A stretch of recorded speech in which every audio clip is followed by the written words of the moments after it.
Hey everybody, Monkey Wrench Mike. We're back with another video, and you are in for a real treat today because we're going to continue working on our F-150. This is going to be an epic video because I have a tranny in my trunk. Mama's back. You really have to be kidding me, right? See all the little pistons? Why does it look like snow? I'm flooring a V12 engine. You thought this was going to be perfect, right? Why can't I, like, fall in love with a Lexus? Monkey. Wrench. Mike. Yay! I'm in the car. Yeah, you're in for a treat because inside the trunk of my S500 today, voila, there's the tranny girl. Talk about a dream come true. Yes, look at her. She is beautiful, and we have the torque converter as well. I found this on Craigslist. No, I've actually found this on Facebook Marketplace. This supposedly came from a church van that rolled over. I hope the kids are okay. But the guy had the engine and the transmission. He sold the engine, and he said this was in perfect working condition. Okay, we got to check that out. And he said it had less than 80,000 miles. Yes, sir. This is going to work perfectly in the F-150. It is the 4 EOD transmission, and it has the electrical connectors that we need. This is what we need, supposedly, to get the girl back on the road. And by girl, I mean the old farm truck that has seen a lot of action. If you've seen the last video, you know what we are about to encounter. There is a lot, and I mean a lot, going on right here. This is something special, and I don't like sitting on it.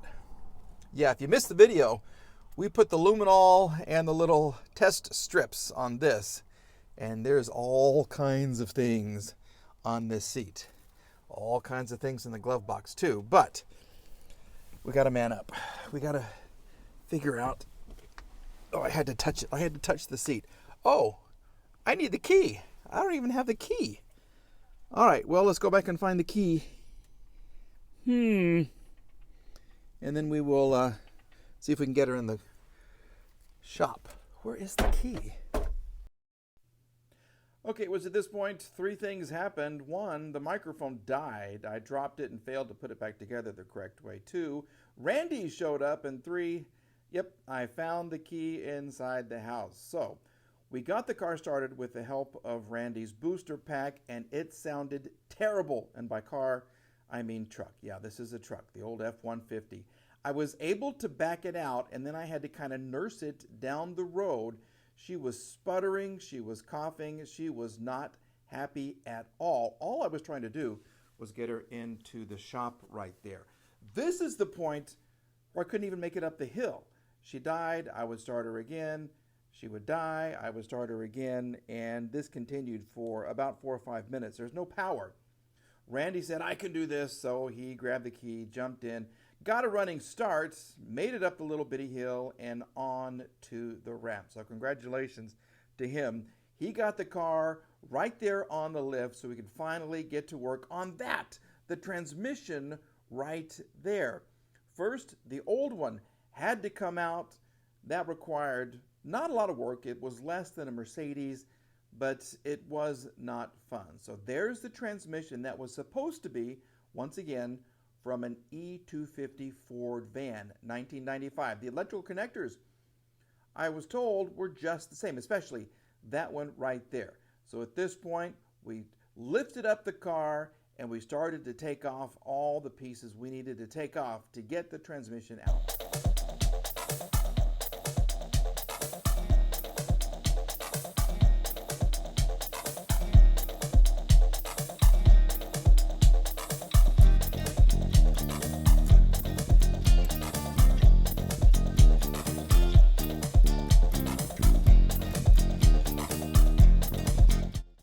So I got to tell you, that drive shaft that was on the floor right there was a pain in the butt to get out. I've never had one so difficult to get out.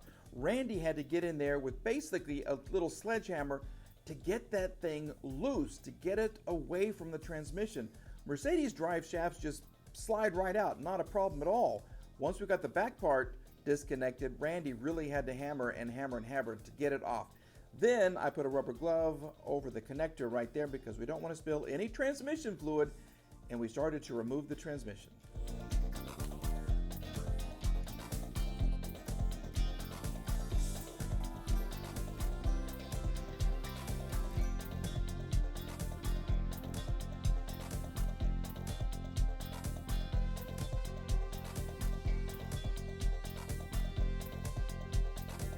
Success. We had separation. Yeah, there were really only about, I want to say, 6 bolts holding this transmission to the engine. Not too difficult to reach thanks to an extension we're going to show you here in just a minute. The top 2 bolts came out very easily once we had this very, very long extension. And we chained it up to the transmission right there. I give a crazy little face because the first time, yeah, we're going to use this transmission jack and lower the transmission. Randy was filming, I was standing by, I was ready to catch the transmission and all my manliness should something go wrong. No, the transmission, actually it's not that heavy, I've lifted heavier ones. But we had her separated, we backed her out, she came off pretty well. I guess all that banging on the drive shaft actually helped in the separation phase. But once the bolts were out, the starter was out, we slowly lowered the transmission, and there is how dirty it is. Look at that. There, right there, you can see the connector. This turns out to be the reason for all of our problems. I'll explain more in just a minute, but that little guy right there is attached to the valve body inside this transmission, and it wasn't attached. Could that be the problem? Well, we're going to find out. Here we have some of the bolts right there. That is the very long wiring that goes into the transmission. I think that's about 3 feet too long, and that's why we thought it might be the wrong transmission that was in there in the first place. But the transmission is being lowered, and we are very, very, very happy. In just a minute, here we go. Those are the bolts. 1, 2, and then another one right above where the starter used to be right there. So this was a major accomplishment. That's the extension that we used to get those 3 bolts off of the top. It was at this point we realized we could have a problem. This is the moment we realized that we were in a pickle. Yeah, Randy got the tape measure there because he wanted to show me something. Yeah, the torque converter on the original transmission there on the stand had 4 bolts where it attached to the flywheel.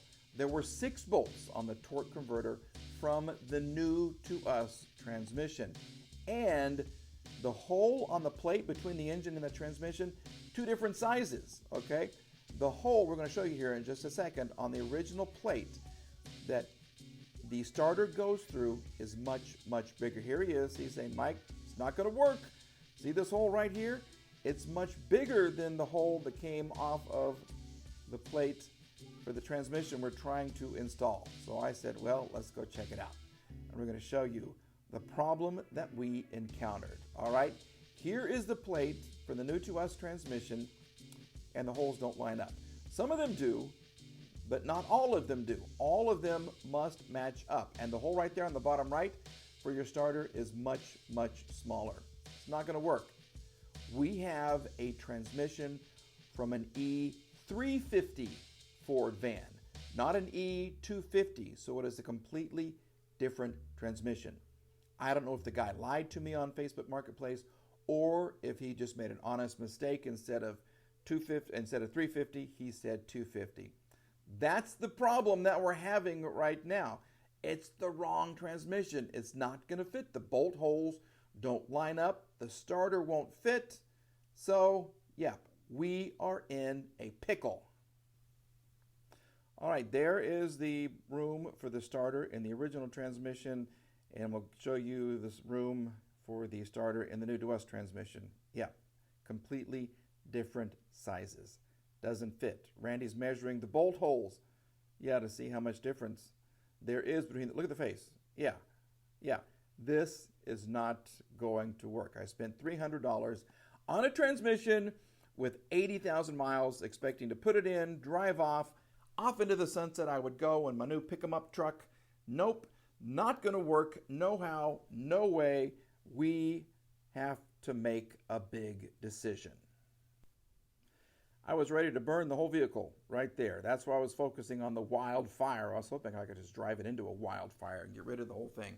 So the conundrum we're having is, do we find another transmission, or do we hope that this transmission is good if we fix the connector?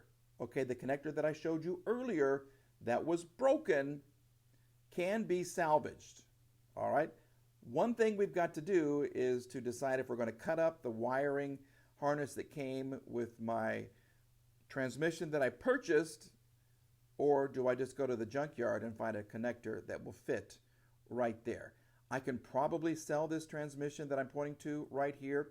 It's a little more stout, I'm guessing, because it was on an E350 instead of an E250, so maybe it's worth a little bit. Or do I just go out and try to find another E40D transmission for a 1995 Ford F-150 5.8 liter two-wheel drive truck? This is where you guys come in. Yeah, we didn't even drain the fluid there, so we didn't even have to put that on. Anyway, this is where you come in. What should we do? Should we go for the whole transmission, or do we place the little connector right there, wire it back up, change the transmission fluid, maybe even do an oil change, put everything back together, cross our fingers, and start the truck? What do we do? Please leave your comments down below. Let me know if we should continue with this truck, call it quits, or move on to another vehicle, perhaps the BMW. Okay, folks, thanks for watching. We'll decide very, very soon on what we're going to do.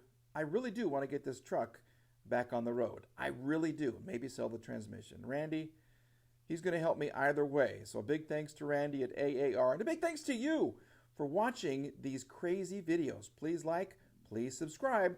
We'll be back with another video on my truck very, very soon. Have a great day, everybody.